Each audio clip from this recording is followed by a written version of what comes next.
All right, ladies and gentlemen, almost technology certified teachers. This is Ashley Fleming, and I'm going to talk to you about my school technology plan, my technology unit, and my PD plan. It's been an interesting class, very difficult. Kind of feel like I was student teaching again, but a lot of fun and a lot of learning I got from it. But this is my website, mrfslearning.weebly.com, and I'll start with my school technology plan. As I'm looking down through here, I wanted to share with you kind of some highlights about the plan. I am a JCPS counselor at Miners Lane Elementary School. So I attached the district's JCPS net acceptable use policy. Pretty basic stuff you would think. Basically, if you do anything really naughty, you're going to lose your rights because it is a privilege, not a right, to get to use the technology in a JCPS school. Some other things that I wanted to share with, the information about my school. My school is very unique. It's not a large school. It's 400 kids. They range from pre-K to fifth grade. One thing that's really cool about our school is that it's almost exactly half ESL, which is interesting. Most of our kids speak Spanish; they're Hispanic, but we do have kids that are Muslim and from some African countries and some Middle Eastern countries, and we do have some kids from like Burma and Thailand. But the vast majority of our kids do speak Spanish. Actually, when I finished with my Rank 1 program, I thought about learning to speak Spanish. That's how many kids we have that are ESL. We have extremely high free and reduced lunch population, almost 92%, of course that poverty brings a lot of challenges. But like I said, it's a very diverse school and very neat. A lot of opportunities to learn and see new things. We have 2 low incidence units, a functional mental disability unit, and an autism designated unit too. So it's just a lot of opportunities to work with technology as well. That's our school. Let me see. We really do believe a lot in technology at our school. We're currently trying to get smart boards in every room. Every classroom has at least 3 desktops. We do have a computer lab. We have, we want to get document cameras in all the classrooms. We're checking into iPads. We have 5 that you can check out right now. I would love to see a class set of them. There are projectors in each room, and our wireless is pretty good. It's pretty good. Just some information about the smart boards. Of course, with a JCPS school, every teacher has a tablet computer, a computer lab. I talked about being the counselor. I am the ARC chairperson, so of course it's my responsibility to make sure all the IEPs are being implemented correctly. So I talked some about the assistive tech we have with TechSpeaks and minis and touchscreen computers, big switches, using Edmark, SuccessMaker. It's a neat place to be. Like I said, I really love being there and a lot of opportunity to work with different technologies. Of course, with our high ESL population, that comes with some technology needs too. The district does pay for Transact, which is a free translation service. Of course, I've also, because of the class I've taken at IUS, I use translate.google.com. And then some of my favorite websites are colorincolorado.org and eslcafe.com. They're both really excellent ESL websites, as is ESL Partyland and usingenglish.com. And besides, SuccessMaker has its own Discovering English portion as well. I just kind of went through some of the things, the policies for how I get kids in the room. One of the best things I can turn you guys to is AB Tutor. AB Tutor is amazing when you use a lab because you can literally allows you from the main computer to see what everybody in the room is doing, to be able to move their mouse, to shoot them websites, links, files. It is definitely something worth checking is AB Tutor.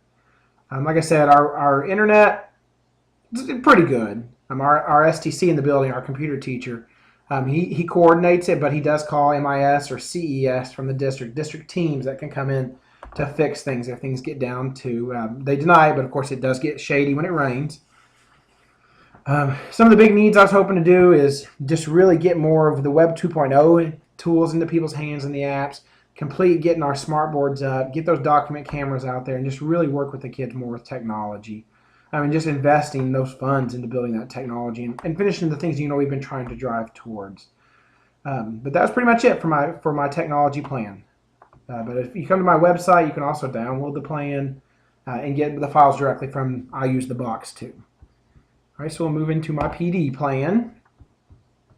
For my PD plan, this was interesting. You had to do a lot of different things to get going. I was kind of lucky in that a lot of the roles I already serve helped me out on my PD plan. Being the counselor, of course, I have access to pull teacher staff, anybody I want to do trainings and updates and things anyways. Of course, leading faculty meetings and then having access to the adults.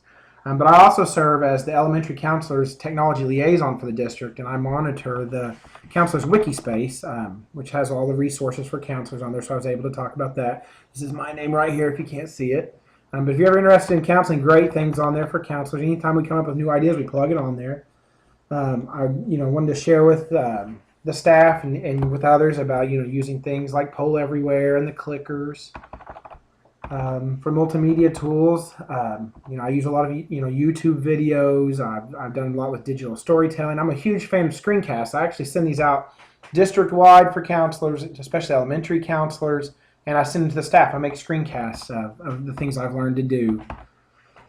I also created websites for other schools. When I was still a teacher at Olmsted Academy South, I always worked really closely with the counseling staff there because I was the ESL and EC master teacher, and I shared an office with them. And since they knew I was pretty good at technology, they got me to create a website for them, and that's still up. I'm trying my best to get somebody else to monitor it.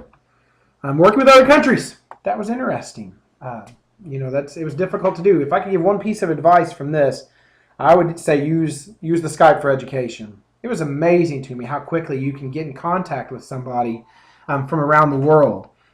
If you're going to do it though, make sure whatever lesson you propose, it sounds exciting. Because there's a whole lot of people, especially from the States, that want to say like, I'm looking for a pen pal. And that's not as enticing as some of the people from other countries. I noticed if you make it seem exciting and interesting, you get better feedback. One thing I would caution you on too is be careful with time zones. I never even thought about that we may not literally be in the same building or in our building and their building at the same time because of the differences in time. And then I was just kind of impressed with how easy it is. Skype for Education, 2 thumbs up.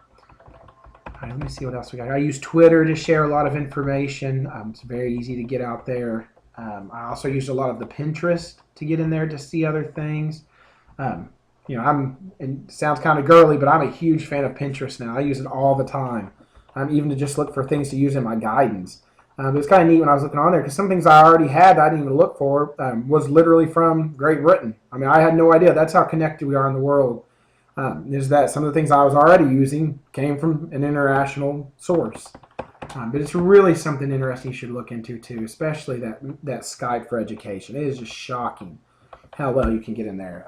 As far as my own website at the school, I monitor the Counselor's Corner on our webpage. As much information I can share with parents and staff and other schools, whoever, the students, about the counseling program at Miners Lane. My PD in-service actually focused on the non-standard responses and teaching the staff and the accommodators for our upcoming state assessments and how to use the non-standard response system, the technology accommodation. The state of Kentucky sends out very specific programs that you can use. It's a Word document, but that they've tailored and deactivated buttons. It's very specific how you use that and how you save it and how you do it. So I did that with the staff for the upcoming K-Prep. Of course, I tried to use the best I could with adult learning theory and get things in there.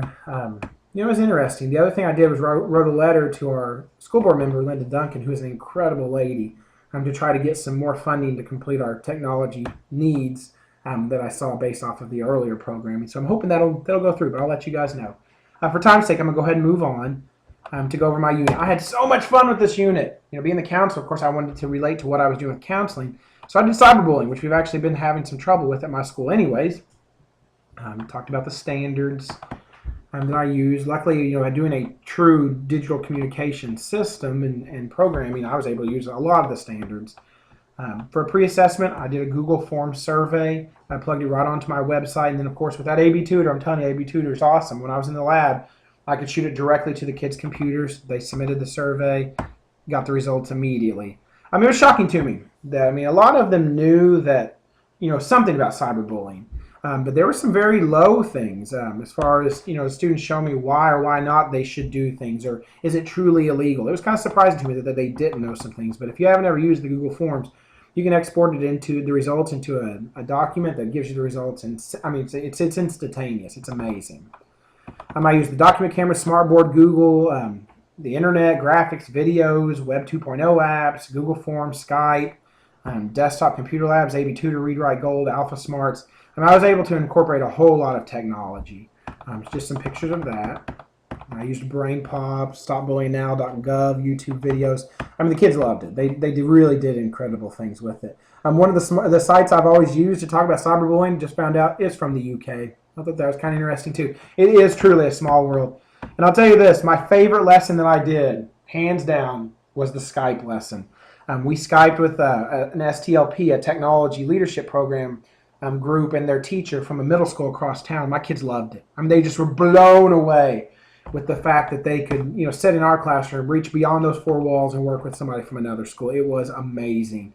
I tell you what, though, I'm not so sure that they didn't handle it better than I did.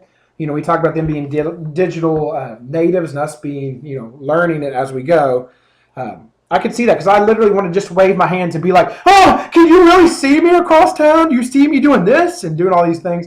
And the kids are like, please stop embarrassing us, Mr. Fleming. But luckily, if you watch the videos attached below, I didn't leave that part in there, so I probably shouldn't have brought that up. But it's amazing. I remember the days when we would hit C, comma, or C, colon, backslash, command, and type things in. We didn't even have windows. And now I'm sitting in a room and I'm communicating with people across town. I mean, it was amazing.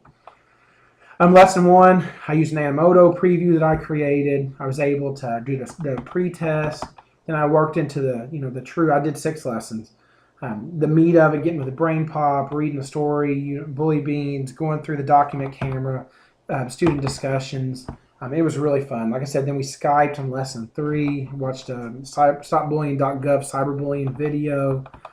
Lesson 4, I started getting the kids working. It was great to get them on the computer, see what they could do, developing presentations about cyberbullying and different digital medias. When you look at the student samples, it is amazing the things came up with. Some of the things they did, I'm not so sure I couldn't have done it myself. I mean, embedding videos, putting graphs in there. I mean, it was great. And, they really did take to heart when I talked about Creative Commons and how to find legal to use things.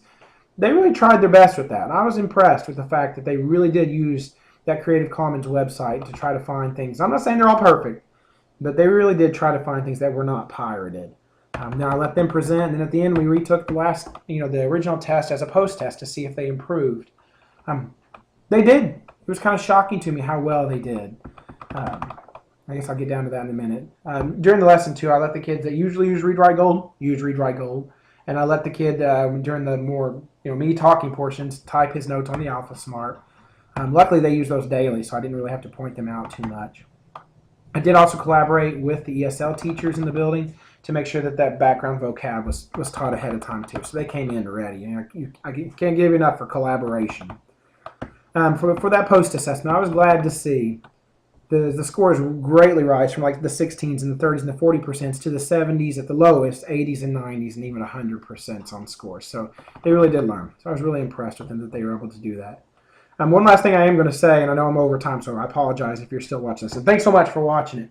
But I love I Use the Box. I was impressed with how I Use the Box works and how quickly you can upload and get things going. I was just really, really proud of how quickly you could do that. So let me log in here.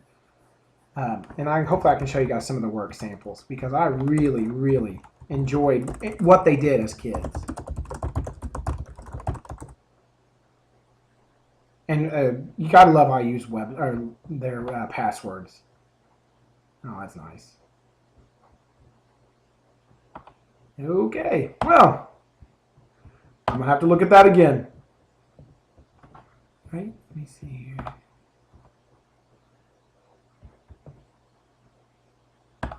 Log in.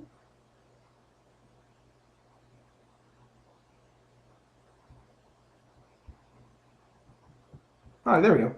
All right, so student work. It was amazing some of the things that some of the kids did. Like if you look on here, and names changed for privacy purposes.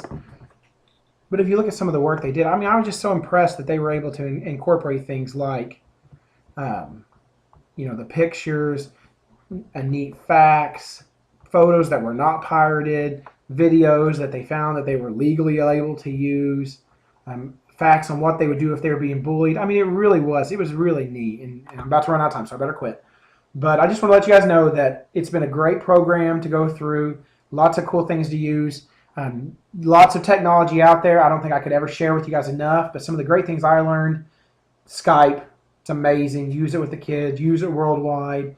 Just remember there are some cautions there. Also, get in there and use those web apps. But again, this is Ashley Fleming signing out. Great program. If you have any questions, just let me know. All right, thanks.